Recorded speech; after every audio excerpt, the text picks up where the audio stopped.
One of the most important skills to have as an irrigation system installer is the ability to read and understand plans, so that the system is installed properly to scale and as intended by the irrigation system designer.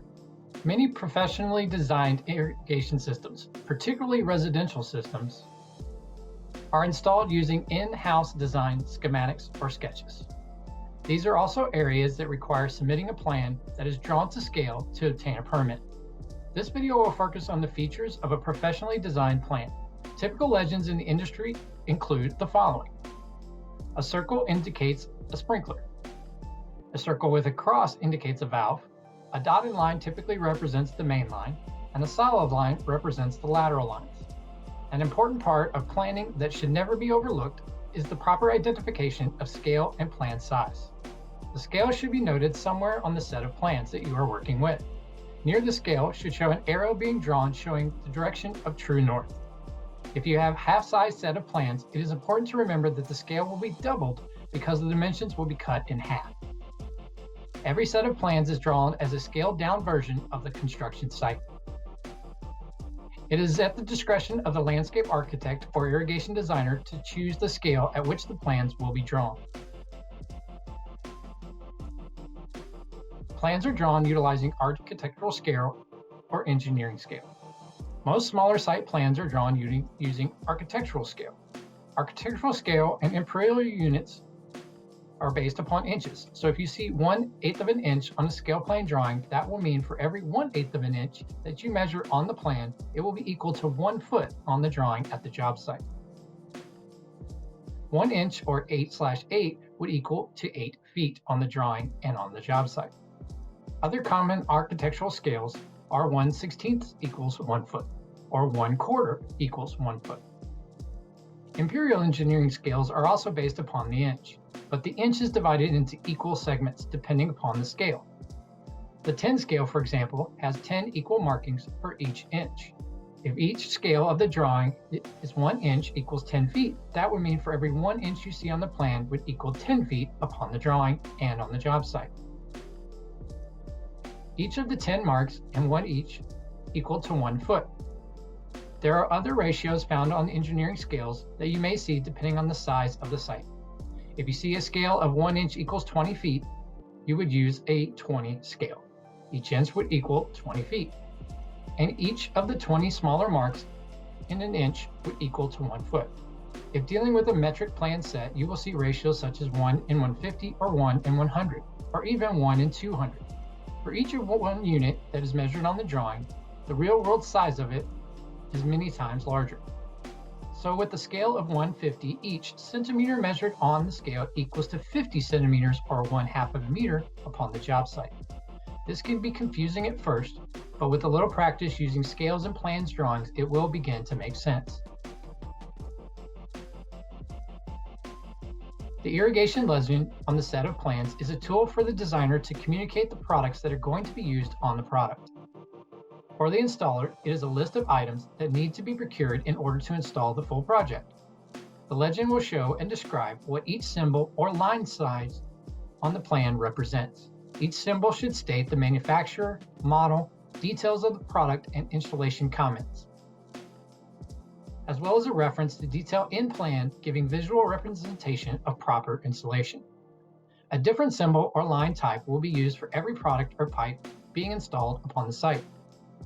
Pay close attention as these symbols sometimes will look very familiar, but will have different water and other characteristics. Piping line types may also look similar, so it's important to look at the shade of the pipe. For instance, if you see a solid line is black or half-tone gray, a gray solid line might indicate an existing lateral line, while a black solid line might be lateral line that need to be installed.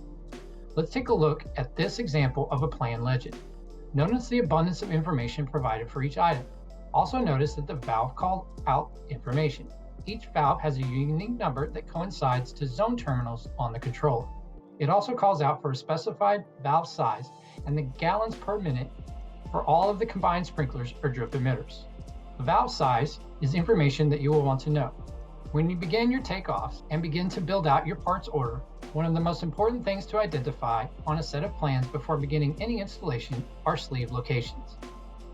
Sleeves should be installed before the hardscape is installed, and it would be very important to verify that these are installed prior to the construction of permanent structures, especially road crossings.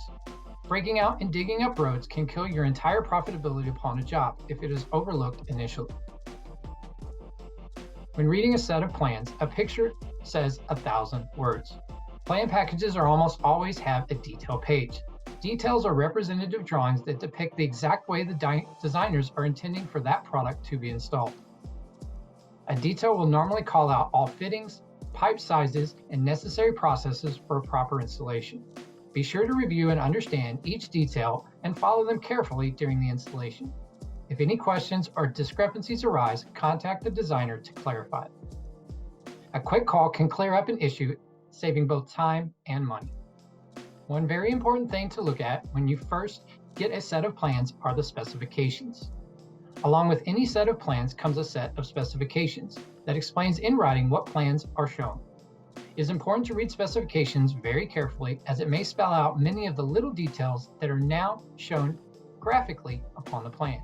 Specifications spell out the contractual requirements and installation processes, product types, and brand names. As the installing contractor, you will be held to the following specifications whether you read them or not, so read very carefully. Many plans for smaller projects will have notes and a full set of specifications. These notes will describe how the designer intends for the system to be installed. Pay attention to the notes and ask questions early on before the installation begins. Sometimes the designer or the property owner may ask for submittals during the planning process. A submittal sheet shows a picture of the product to be used along with a list of major features and benefits. Submittal sheets are provided by the installing contractor and are approved by the designer or the project owner, verifying that the products specified in the design are those that are being purchased and installed. Throughout the installation process, the foreman or someone designated by the foreman should be keeping a very detailed note of the way the system is being installed.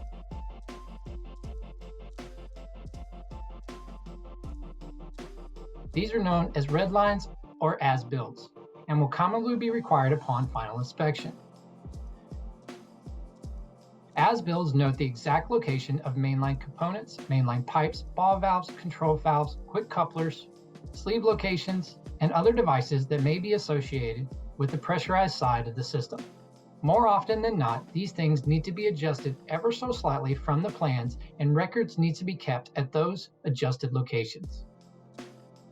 So start early and often. It's very difficult to go back after the project is complete and try to recall all the locations of where everything was installed.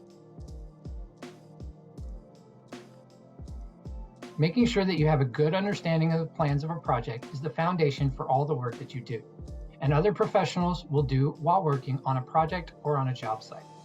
Making sure you have a firm grasp and understanding scale on a set of plans, and how that translates into the site during your walkthrough. Confirm the legend symbols are the expected and reference them during your project. The details and the specifications contained within the set of plans should have all of the items of the projects listed, so there should be no doubt as to what or how the project should be worked upon. And finally, be prepared to keep track of the work that is actually being done, as situations and circumstances sometimes change than the way that the plan was intended. So make sure that you're making notes for those changes are with your build-ins.